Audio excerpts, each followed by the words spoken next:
Leçon 7. Le don de la foi. Première partie.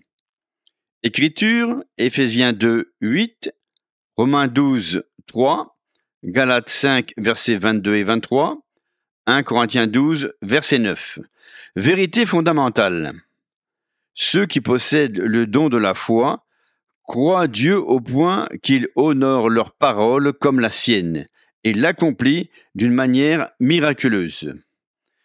Après avoir étudié les 3 dons de révélation, la parole de sagesse, la parole de connaissance et le discernement des esprits dans les leçons précédentes, nous passons maintenant aux 3 dons de puissance.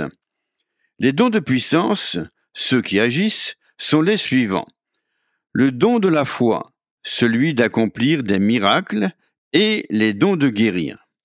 Commençons par le premier de ces 3 dons, la foi particulière. Lire 1 Corinthiens 12, versets 4 à 12.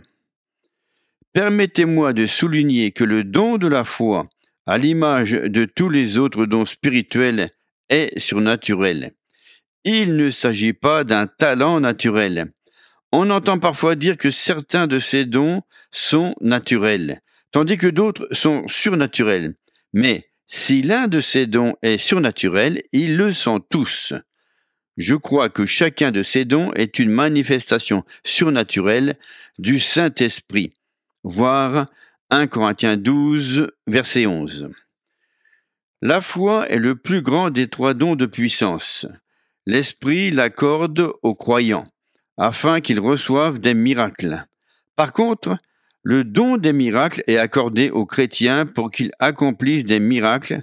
L'un est passif, il reçoit. L'autre est actif, il agit. Notons que l'Écriture dit à un autre le don d'opérer des miracles. 1 Corinthiens 12, 10.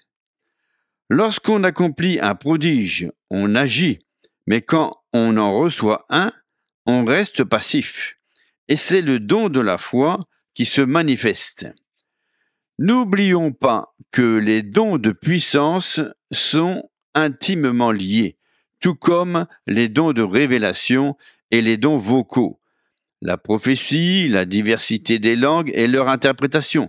En effet, la Bible précise en 1 Corinthiens 14, 5 que les langues accompagnées de leur interprétation équivalent à la prophétie. Nous faisons la différence entre ces dons et nous les énumérons séparément pour mieux les définir. En outre, la foi, comme la prière, est souvent un sujet de confusion dans la pensée des chrétiens.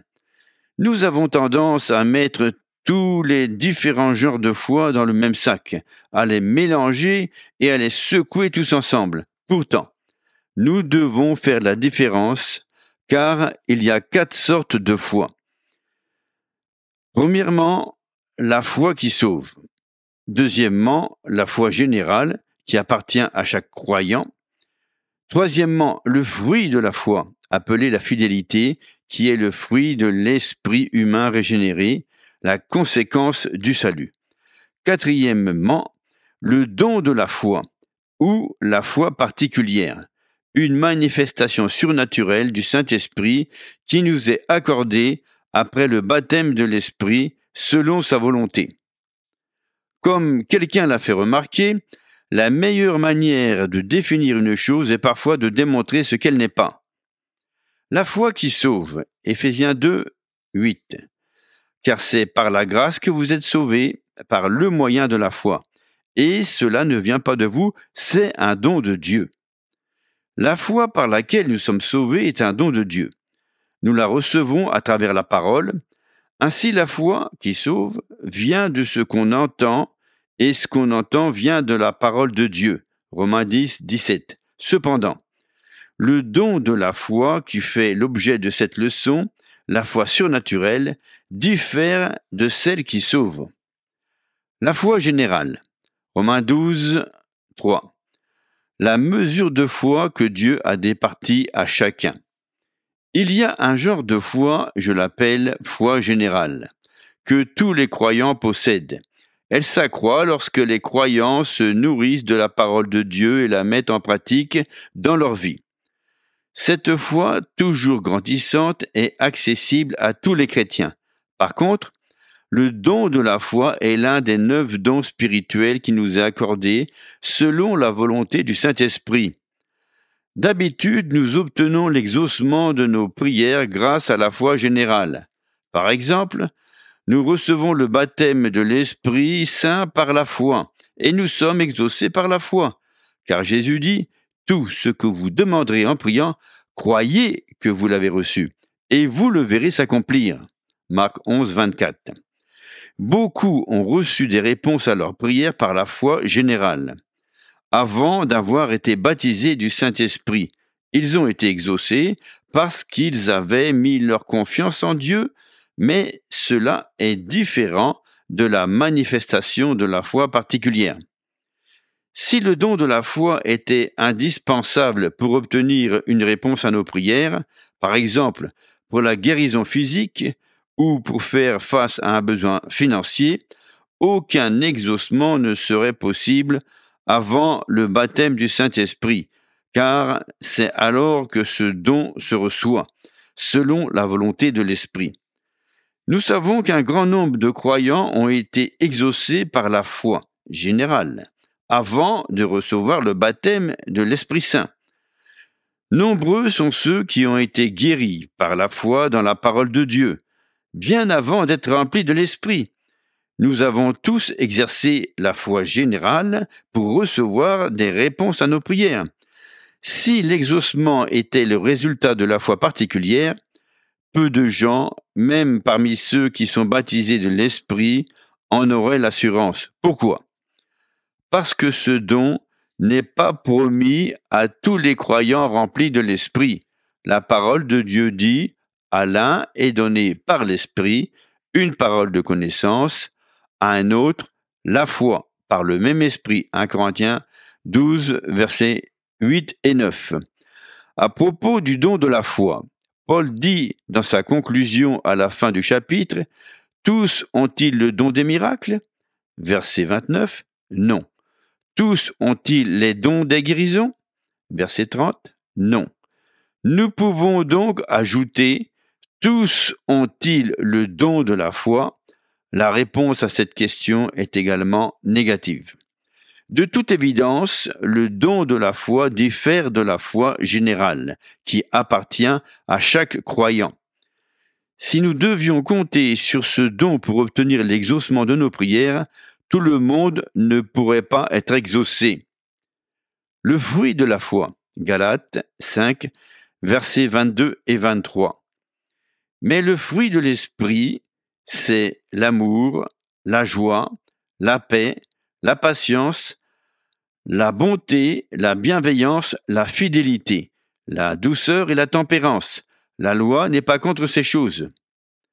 Le fruit de la foi est distinct du don de la foi.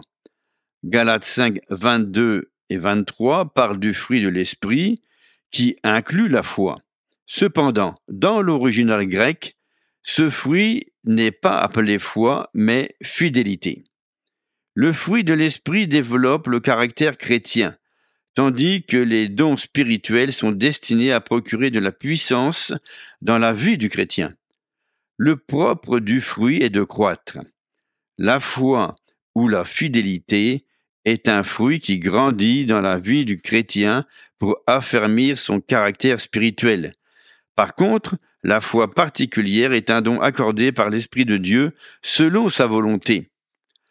La traduction de Weymouth dit à ce propos, à un tiers, la foi particulière par le même esprit.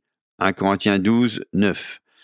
J'ai entendu des fidèles dire, « Eh bien, si Dieu me donne la foi, je l'aurai, sinon je ne l'aurai pas. » Ils lisent le verset, à un autre, la foi, et s'imaginent qu'il en est ainsi. Mais il s'agit là du don de la foi particulière.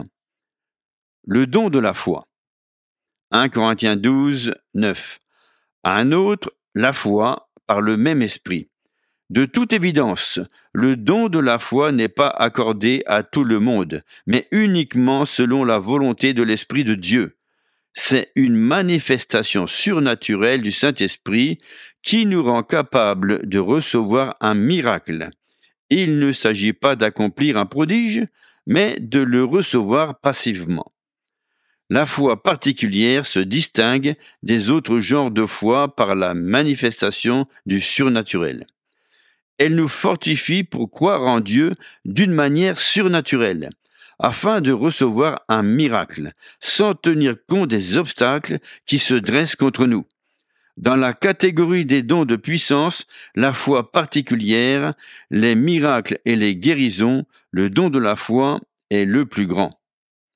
Nous avons constaté que la foi particulière est différente de celle qui sauve et de la foi générale qui appartient à chaque croyant, et également distincte du fruit de la foi qui développe le caractère chrétien. Nous verrons dans la leçon suivante que la foi particulière nous accorde la capacité surnaturelle de recevoir un miracle divin, que ce soit pour la protection ou le soutien, pour chasser des esprits impurs ou ressusciter les morts, pour des manifestations telles que l'imposition des mains, afin de transmettre des bénédictions ou pour que les croyants reçoivent le baptême de l'Esprit. Texte à apprendre par cœur. En effet, à l'un est donné par l'Esprit une parole de sagesse, à un autre la foi par le même Esprit. 1 Corinthiens 12, versets 8 et 9. Merci de vous abonner et de partager avec votre entourage le chapitre de ce livre sur les dons du Saint-Esprit.